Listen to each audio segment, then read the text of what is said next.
There we go. Hey. I was questioning that. You know that the new screen goes black, and I get nervous when it goes black. I'm like, does it? Yeah. What happened? Yeah, it does. So welcome to Winephabet Street, everyone, in this crazy time. Yes. So I am officially day drinking because it is only 2:00 here in California. Debbie is skeptical. She's 5:00. But I honestly have a feeling that with this corona pandemic going on, there is quite a bit of day drinking going on all over the place. So, welcome to Winephabet Street. Thanks for joining us. We hope everybody is staying safe and being smart. And, maybe we stop hoarding toilet paper and, being stupid. Let people who kind of need it get things also. Yeah.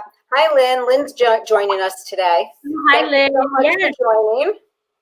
Yeah, so our time finally worked. It's a lot easier. Yeah, she said she was going to join in. Yeah. So I think with the state of everything, before we even start, we should pour ourselves a glass of wine. Okay, I agree with that. And I have to show you my wine glass today. It's got WTF, OMG, LOL.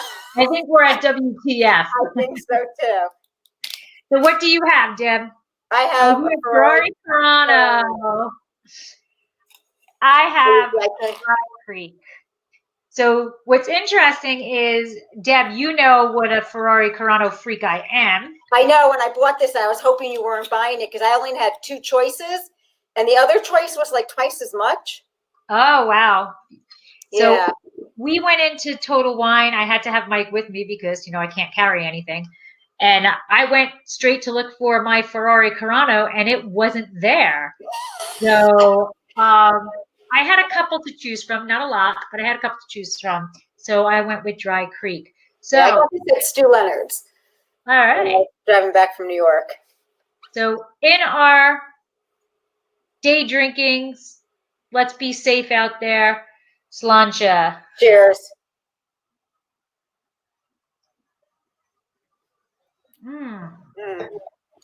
This is nice.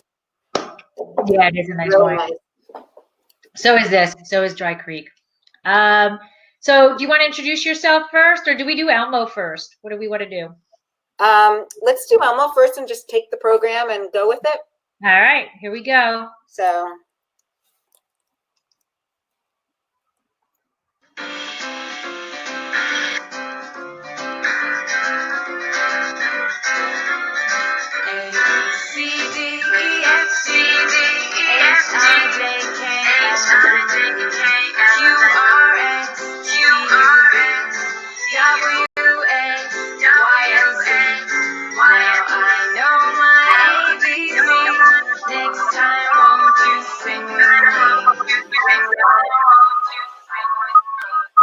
Oh, there was a little double echo going on. Oh, wow.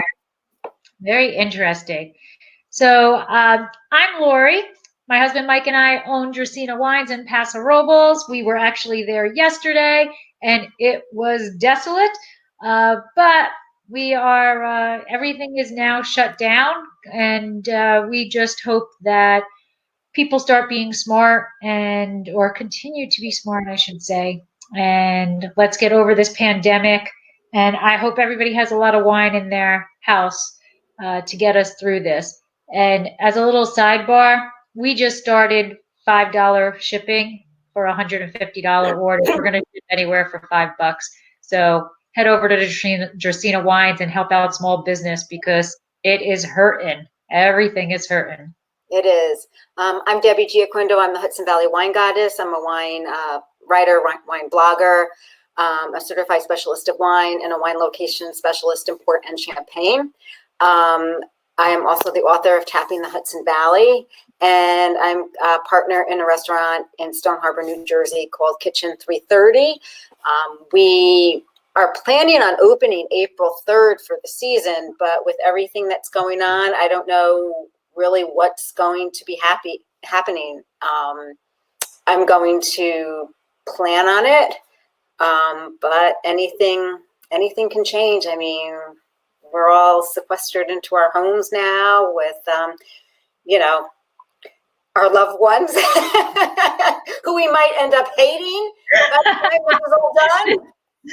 The true test of if your marriage is going to survive is if you are sequestered for 2 weeks without being allowed to go anyplace else. Well, we got plenty of wine. I hope you all have plenty of wine too. You know, we're all going to get through this. We're all going to get through this with the help of each other. Programs like this, or any type of programs where you can have interaction with other people. We got to laugh. We can't lose our humor, and take it day by day. Yes, I agree. So I saw this picture, and I don't know if it's not really going to work for the podcast, but for people who are watching, I thought this was the most hysterical thing, and I hope it works and you can see it. But let's see who's really behind it. Okay. So I'm a huge Scooby-Doo fan, so I cracked up hysterically.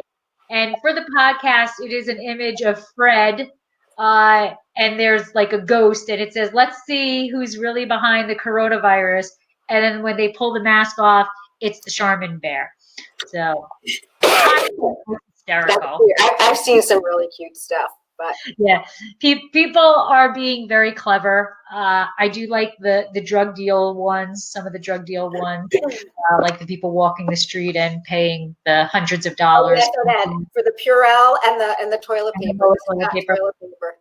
But I think the funniest one that I've seen so far was a woman standing with 4 other people at a bus stop, and the woman sneezes.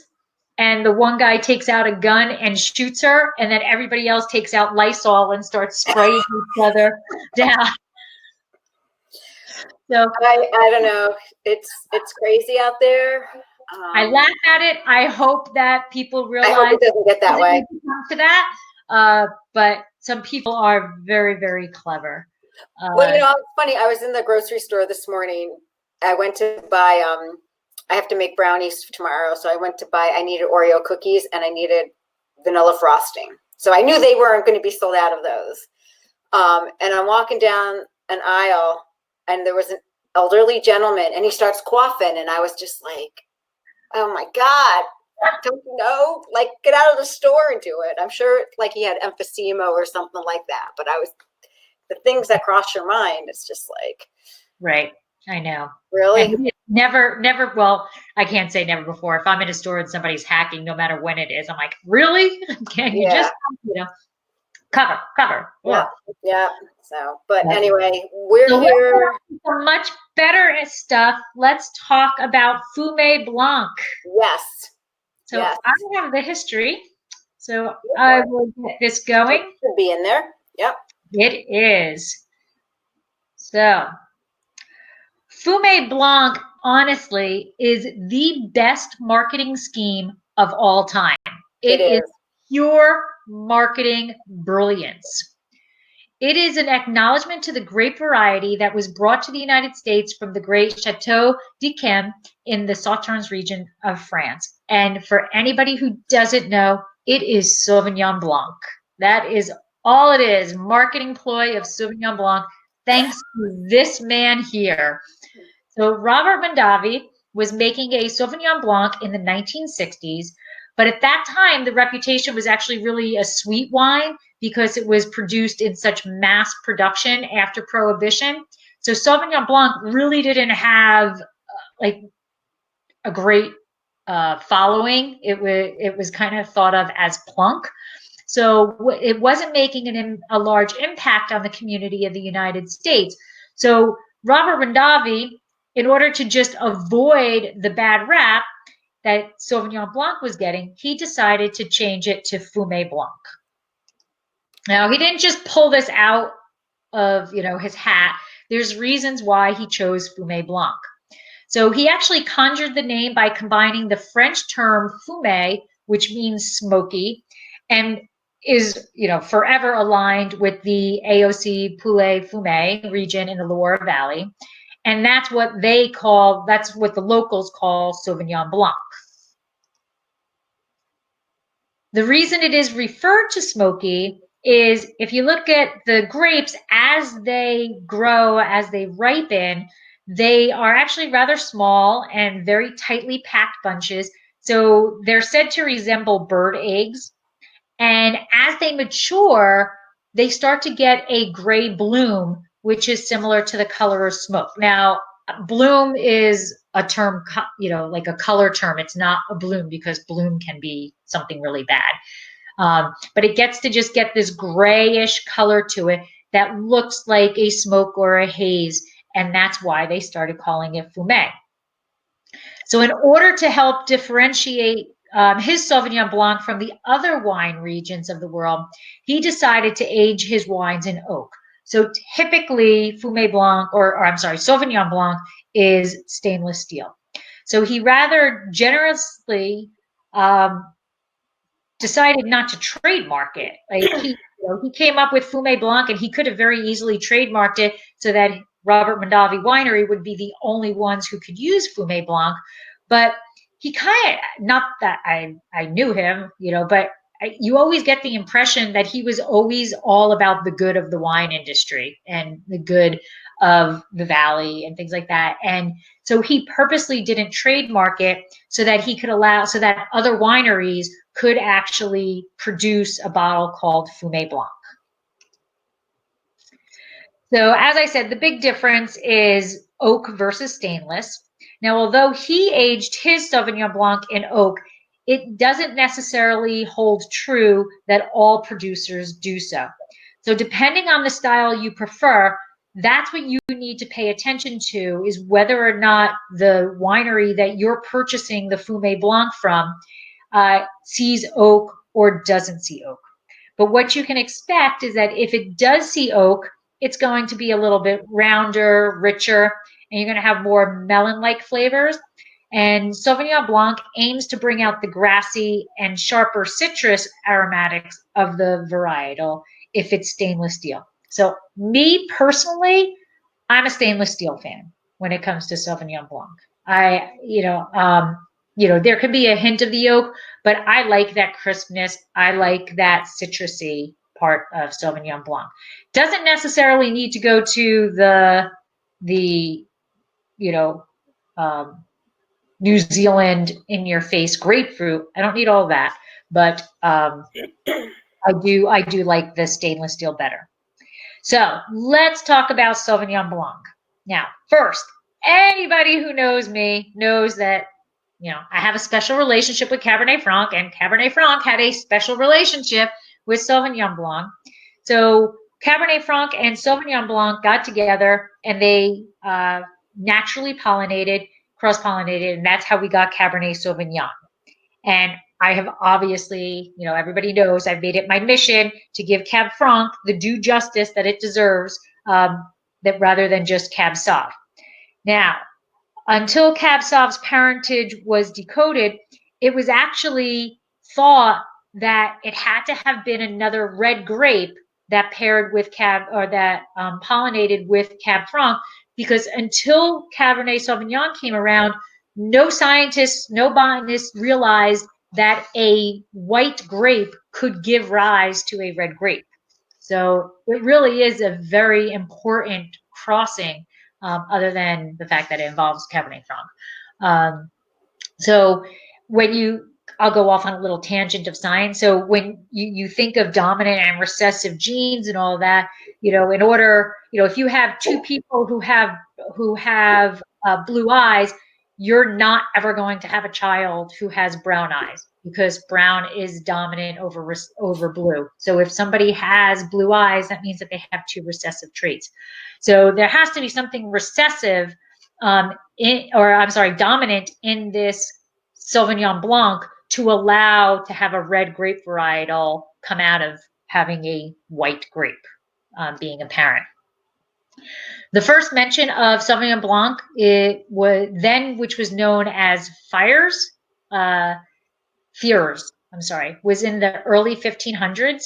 The term Sauvignon came from the French words for wild, sauvage, and vine, which is vigne. And We only know about one of Sauvignon Blanc's parents, which is Sauvignon, making it related to Gruner Veltliner, Chenin Blanc, Sylvaner, and Verdejo. And I don't remember what we were talking about, Debbie, but you talked about Sauvignon previously at another Winephabet stream. Yes, and I'm trying to remember what one it was. But maybe it was Gruner because it's related to Gruner, so Maybe it was. Maybe it was Gruner Veltliner. Its relationship to Sauvignon led to confusion when the first cuttings were brought to the United States from Bordeaux in the early 60s. A group was actually mislabeled, a group of vines were actually mislabeled as Sauvignon musk. Consequently, they were planted in California and were sometimes referred to as Sauvignon musk, but later they were correctly identified by our favorite amphilographer, Pierre Gallet, as Sauvignon Blanc. Finally, in 1999, Carol Meredith, who is actually the same person who ID'd DNA analyzed Cabernet Franc's lineage, tested Sauvignon musk and confirmed it was indeed Sauvignon Blanc. So Sauvignon musk is now thought of to be an aromatic clone, and its official name is clone 27 of Sauvignon Blanc. So as you're hunting around for Sauvignon Blancs, some of them might actually mention clone 27, and then you are talking about this Sauvignon musk. Sauvignon Blanc's existence in California began in the Livermore Valley in the 19th century.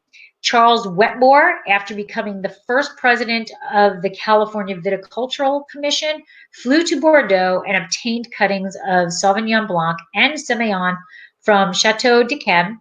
These cuttings are now known as Clone 1, and they are planted throughout the entire United States. Throughout the entire state of California. Wow. So all thanks to Chateau d'Yquem. Great. And I hope, some people are stuck home with their children. I'm here alone with my dog right now. So if you hear any barking, any whimpering, I apologize. She doesn't like to be alone, so she's lying over here. So. Megan's lying in the hallway staring at me. Oh, if I had her in the hall, she like pouts with her nose, like. Oh, well, the door's open. He's choosing to be there. Yeah, and she'll just like sit there and pout. So easier to have her in here with us. So I'm up next with the characteristics. I'm getting used to the new platform of our webinar thing. So start. Alrighty, so we have the characteristics. So I pretty much went with pretty much straight Fume Blanc. And the one thing, and you covered it, and there's going to be a lot of us duplicate information here, is to understand Fume Blanc, you have to understand that in the 60s, Sauvignon Blanc was known as a sweet white wine. And Robert Mondavi was so inspired by Polyfume wine that in the process of what he did with the Sauvignon Blanc oak agent and stuff, he called it and labeled it Fume Blanc. So you like my pyrazine thing there? Yes. So Fume Blanc, it kind of helps differentiate the sensory profile from a Sauvignon Blanc. Even though it's the same grape, most of the time it's processed differently. Not all the time is it processed in oak, but when it's processed in oak, Fume Blanc has less pyrazine characteristics associated with it. So when I say that, those type of characteristics are your bell pepper, herbaceous, gooseberry, grass, lemongrass, tarragon flavors, and more. So it kind of like mellows those characteristics and that stuff out.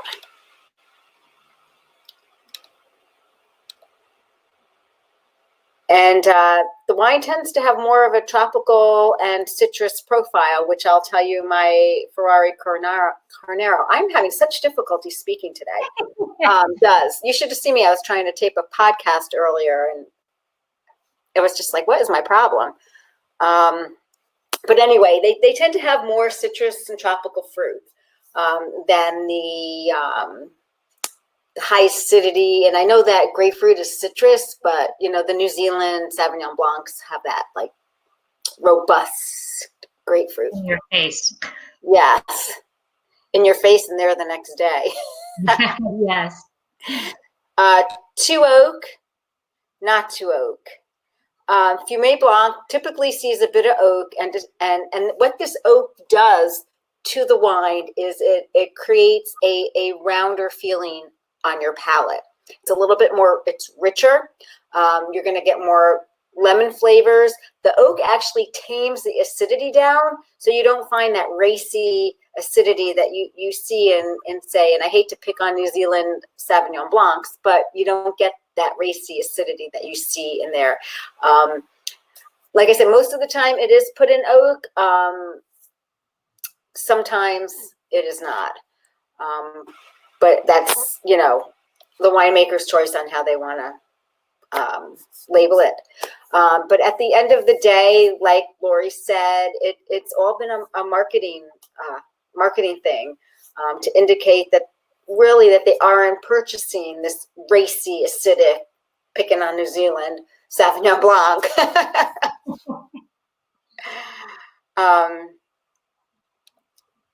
So that's pretty much what I have on the characteristics, which is, it's kind of nice because my Fume Blanc really demonstrates the lime, the melon flavors of the wine. So does this. So my Dry Creek is, what year is this? 2018. It is actually from Sonoma County. The fruit comes from Sonoma County. And they're telling me it is in a sandy loam soil. It is fermented to dryness, and it is on the valley floor. And this is something that, well, it's 13.5% alcohol. But what's interesting is it says, it tells you the vine age is six plus years. So kind of young vines. But I like it. I like it a lot. I think it does see a little bit of oak. It's definitely not, because it doesn't have the eye-watering palate tearing, tearing, watering that a pure stainless steel will have. And it's got the lime, and guava is big, but it doesn't have, like, there's a hint of grapefruit, but it's not grapefruit forward. It's actually more guava forward. Is it? Than anything else. Mine, you can just smell like the lime, citrus, not so much grapefruit. Lemon lime. Yeah, that's what mine is. But on the palate, I have lime, pear, melon. Yeah, there is pear. There is pear. I'm gonna do more day drink. It's just really delightful. Yeah. It's Ferrari Carano. Did you pay $10 for it? 11? I think it was more like 15. Oh wow! Oh, when you I got it at Stu Leonard's in Paramus. Oh, okay. All right. In my travels. That's a little high for that, because I typically pay around $11. Do you? $11 for that. At Gary's? At Gary's. I should have, there was a Bottle King, but that was on the other side of the road when I was driving back. So mine was $10.99 at Total Wine. So that is, well, out here I don't have Gary's out here, but I've migrated over to Gary's after the whole big Elmo thing. Let's see, Dry Creek. So it was interesting because I really learned a lot about Dry Creek that I had no clue. And we had visited there a couple of times, but I had no clue that they were so entrenched in the history um, of Sauvignon Blanc and Chenin Blanc. It was interesting to read their story. So this is Dry Creek Vineyard, and it was the first new winery established in Dry Creek Valley after Prohibition. And it was David Stayer's vision to plant Sauvignon Blanc that firmly cemented the winery's legacy as one of California's most important wineries. So he's like the first to plant in that area, Sauvignon Blanc, and the first winery after Prohibition to become a winery.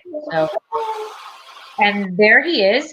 David headed west in the 1960s after graduating from MIT, so he's a smart guy, and realized that his job at B&O Railroad Company was not where he wanted to be.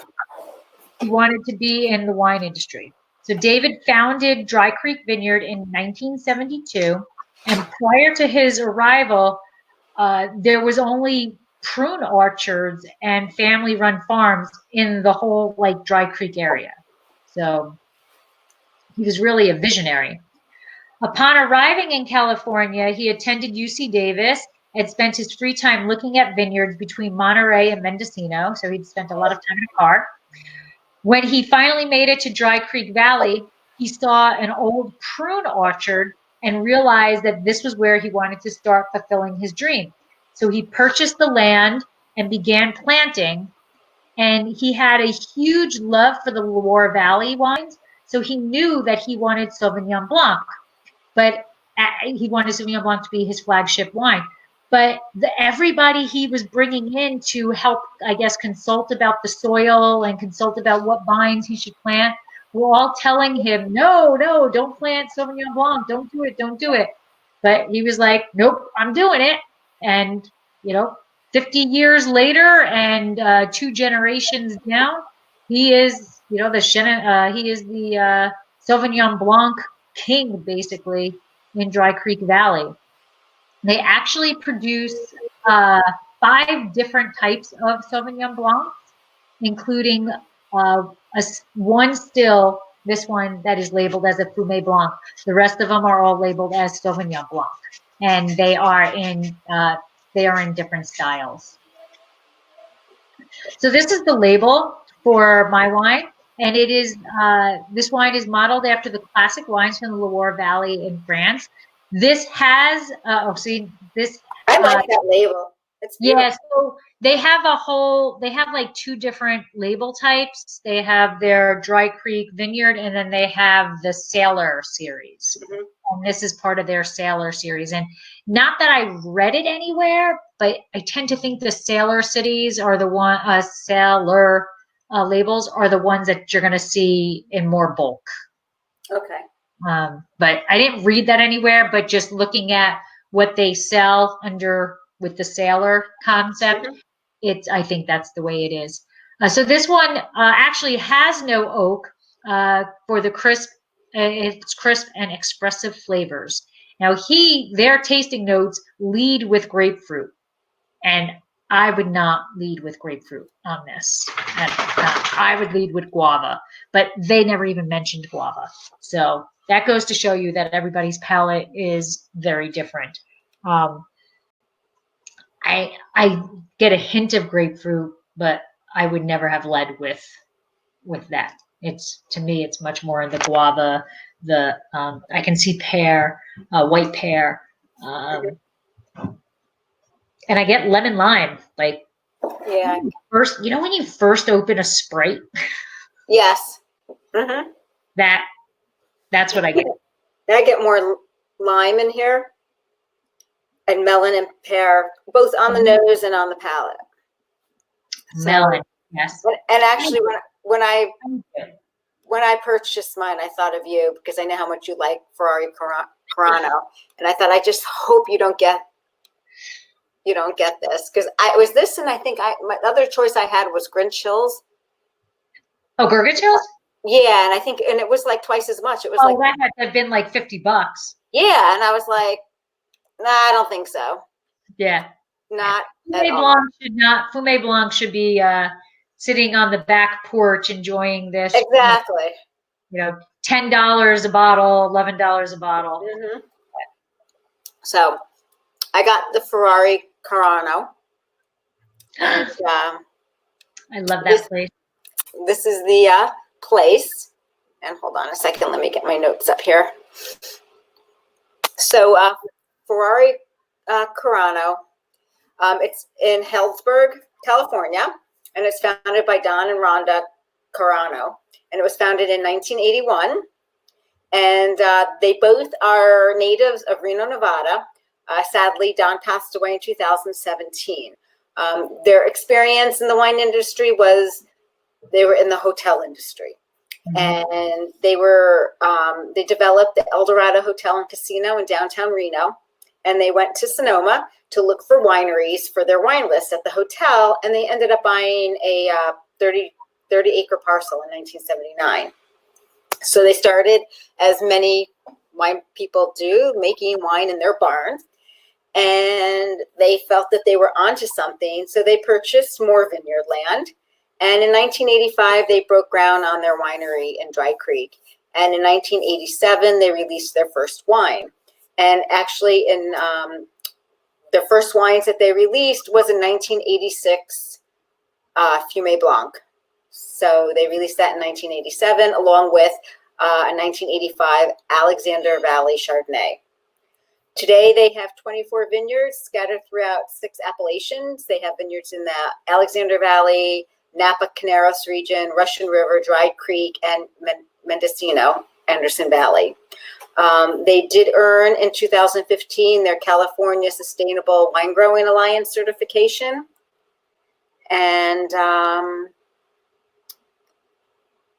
this is the wine that I have. And I must say, it's really good. Good for me. Like I said, I will say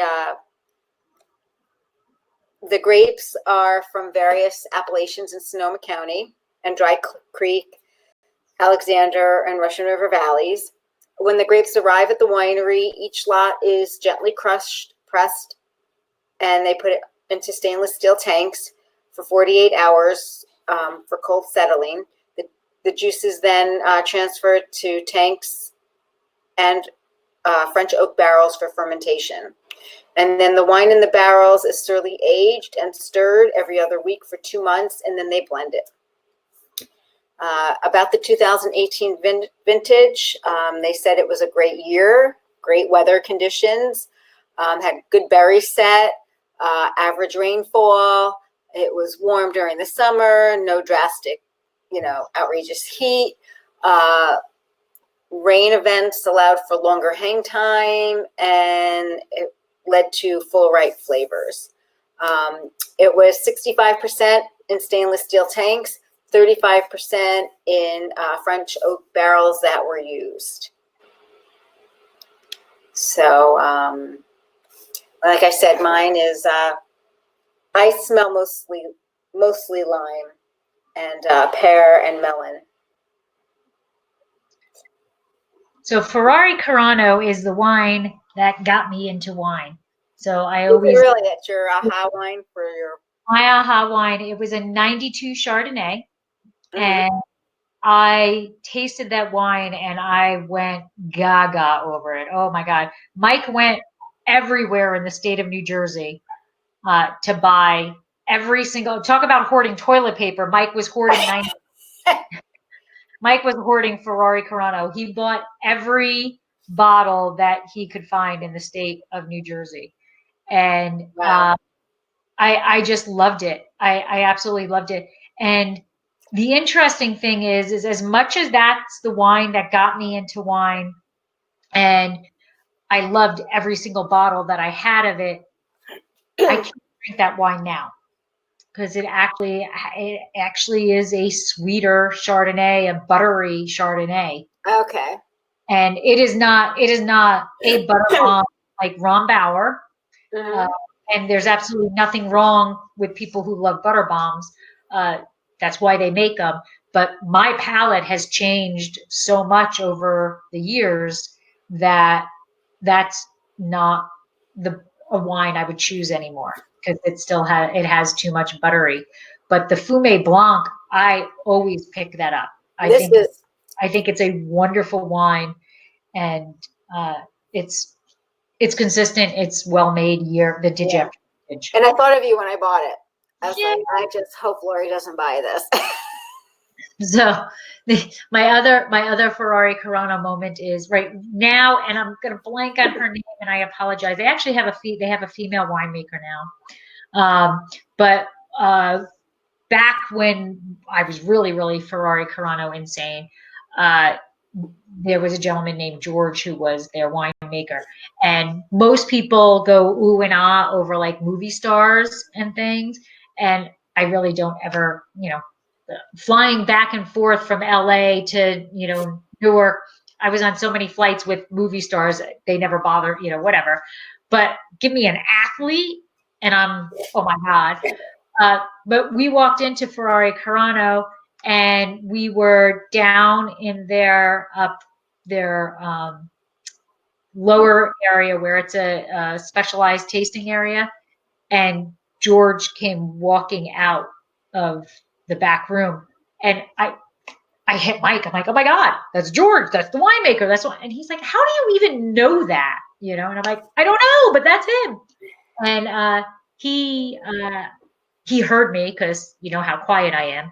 And he came over and started talking to us. And then Nice. he sat down and he opened up so many additional bottles for us.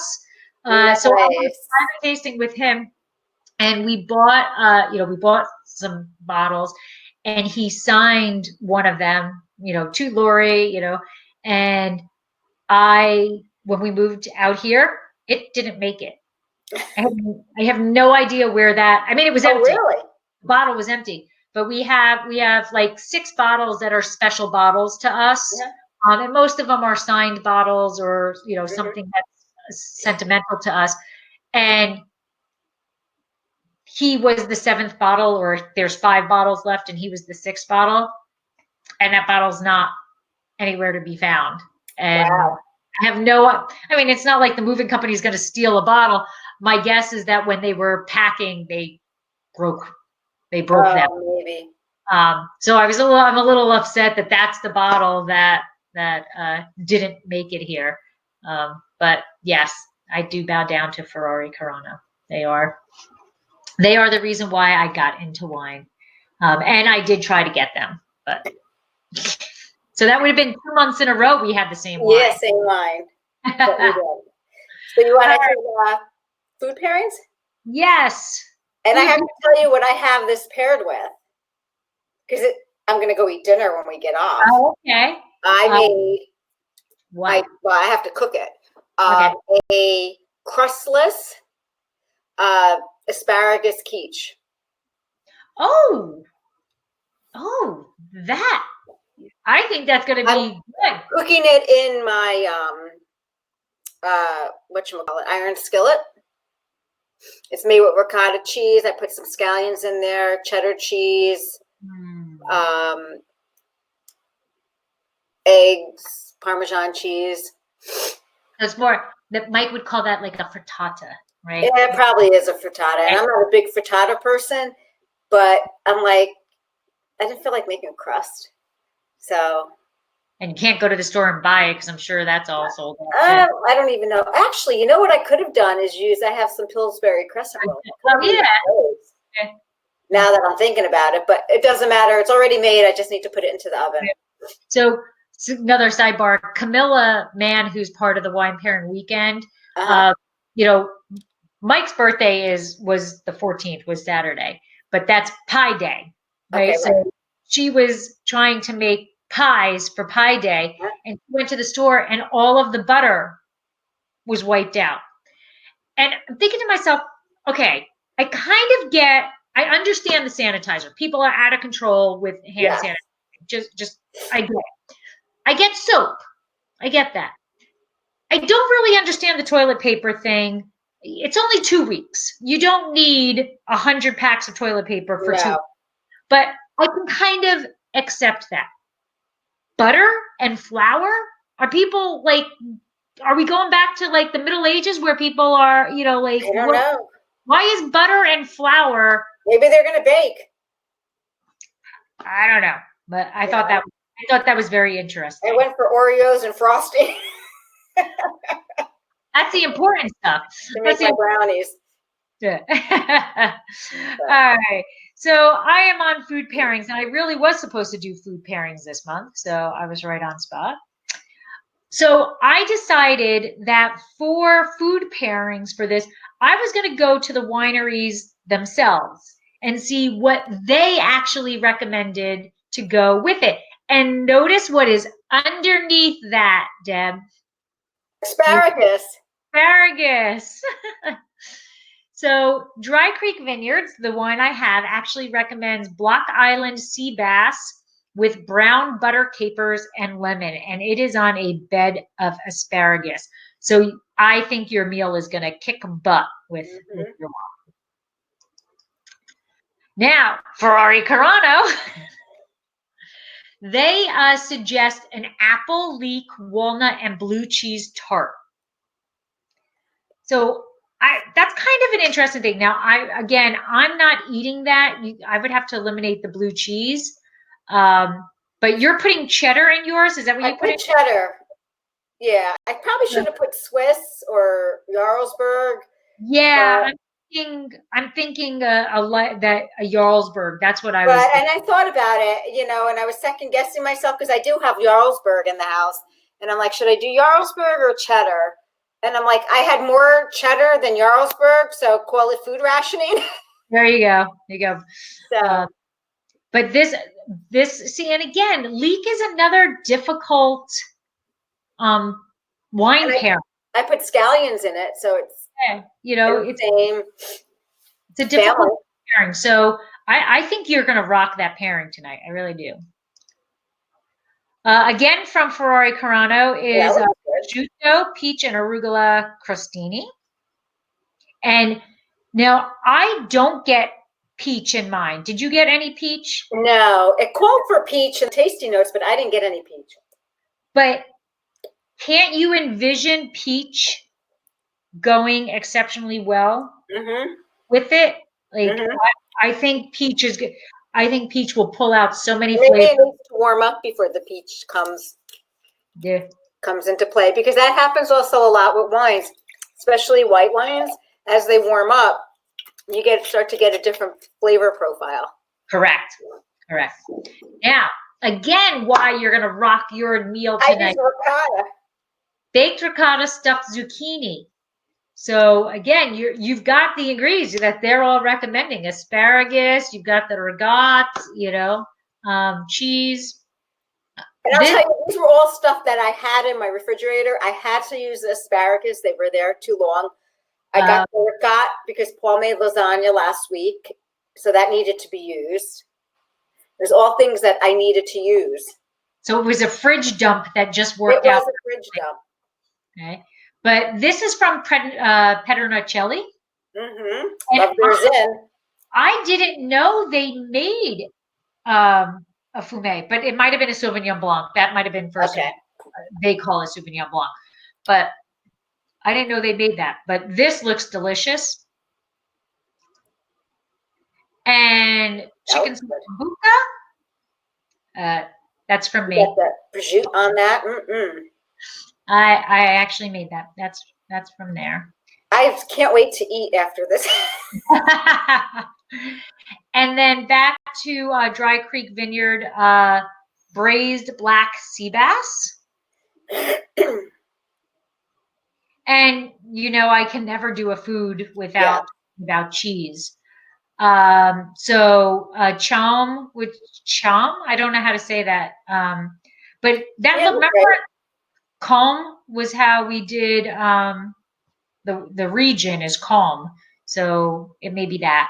But that's a cow and a goat, or actually 2 goats. So those are options for cheeses. And there you go, food pairings for Fume Blanc or Sauvignon Blanc. Oh, grilled shrimp. That sounds good. Yeah, that'll taste really nice with this.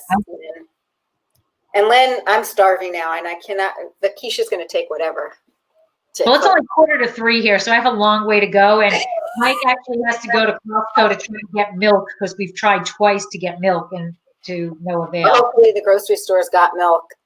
I actually had milk in my fridge that I needed to use the expiration dates tomorrow. Oh. So, like, and I don't. That was something I ordered for something else. So, and we don't drink a lot of milk in this house. Actually, we don't drink any. But yeah. So let's see here. I've got the fast facts. Start.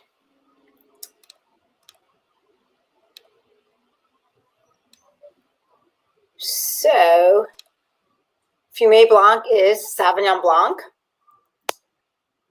We're just kind of recapping. And here's like Mondavi. He came up with the Fume Blanc in 1968 as a marketing term to differentiate his Sauvignon Blanc from the sweet Sauvignon Blanc. To differentiate it from the sweeter style, he put it in oak barrels and called it Fume Blanc. And this, you know, it was a time where Sauvignon Blanc was considered boring and was used for sweet wine production in the United States.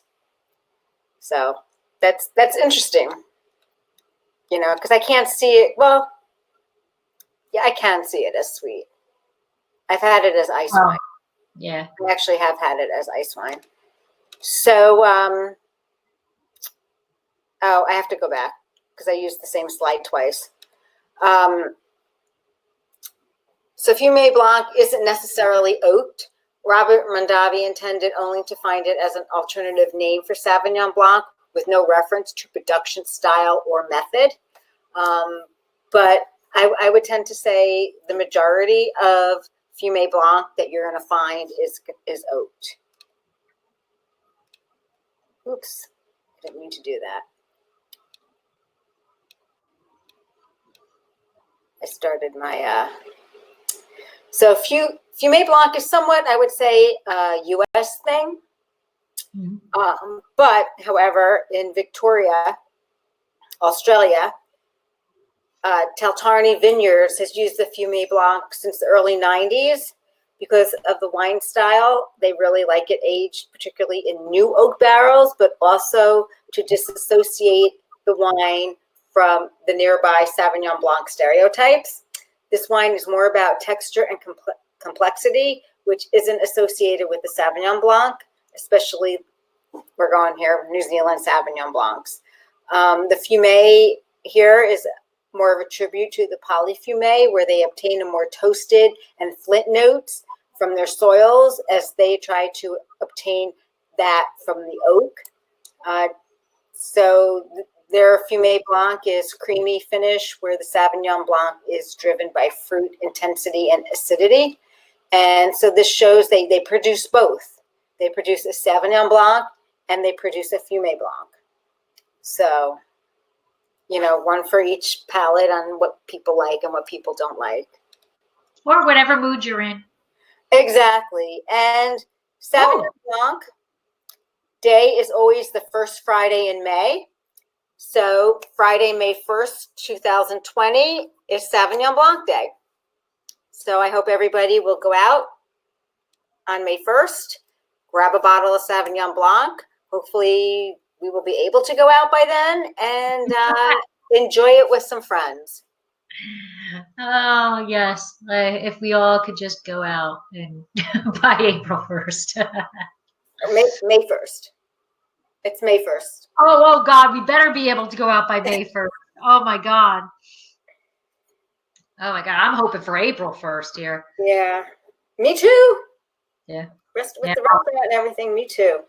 Cancun is April 4th, so I'm really hoping for April 1st. Well, one of my employees at the restaurant, I actually saw her last night, and she just come back from Cancun.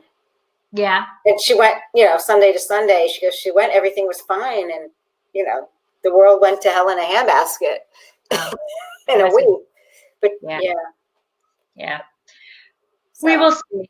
But all that matters is that, you know, people try to be respectful to each other, do what they're supposed to Yes. do. And use common sense. Use common sense. And wash your hands. The blanking on his name. I got up at 1 o'clock this morning. I couldn't sleep all night. The first Utah Jazz person who was positive, and the reason why the NBA was canceled. In his press interview, he was, excuse the language because there's no other word for him, a dick. He sat there in the press room and you know, they announced that they actually did starting lineups and then said we're canceling the game and told everybody to go home. You're safe, but go home. And then they brought him into the press room, and as he's talking to them, stating, yes, I have tested positive for coronavirus, he got up to go walk out, and he actually came back into back to the mics and like touched every single mic, like went, oh God. I know. And then his teammates actually have said the same thing, that he was very nonchalant about it in the locker room, that he was going around laughing and, you know, swiping everybody's lockers in the locker room. So, you know, that's just stupidity. And, you know, although I'm not so sure I need, you know, Mike and I were out and about yesterday. We've gone to breweries. We went to the winery yesterday. You're out, but you're still practicing common sense. You know, we're not. You have to. So, but we are going to attempt to stay sequestered as much as we can, because California really is cramping down on things. But he's at work, so what, you know, life has to go on also. So all I hope is that if you are home and your children are home from school, as a teacher, have fun with that. I hope you have lots of wine. Yes. You know, and remember, you know, you can order the wine online. You can Yes. order from the wineries online. Please do that. Order from your favorite winery. UPS, as far as I know, is still delivering. I had a UPS man here today, and I had a FedEx guy here today. So, you know, support your favorite wineries. Support, because honestly, in my opinion, the economic impact is going to be so much bigger than the actual medical impact. I'm not saying that Corona is not a medical impact. It is a pandemic. It is happening, but the economic trickle effect is going to be horrible. It is horrible. And also, if, you know, if there's a restaurant in your area that you really like, buy a gift certificate. Right. So you can go back and so you can go in and use it. Perfect time to buy. If they're doing takeout, because restaurants are now closed, if they're doing takeout, order takeout, curbside, whatever. Some of them are using Grubhub, DoorDash, that never used before. If we're still in this situation when we are thinking of opening on April 3rd, we probably will go to like a DoorDash or a Grubhub type of thing, because I mean, we've got rent to pay. Right. And, you know, I feel terrible for the employees. I mean, but it's everybody. Give a little bigger tip to the people who are actually, you know, so, you know, we're all going to get through this, and don't lose your sense of humor. Nope. You need our sense of humor. More Scooby-Doo memes, please. Yeah. So, Lynn, thanks for joining us, and for everybody listening and watching at another date. Thank you. Lessons from Italy who are singing to each other in the patio, on their patios and their decks. So let's come together as a community. Wine lovers unite. We're a great community. Let's share it. Okay. Sláinte. Cheers.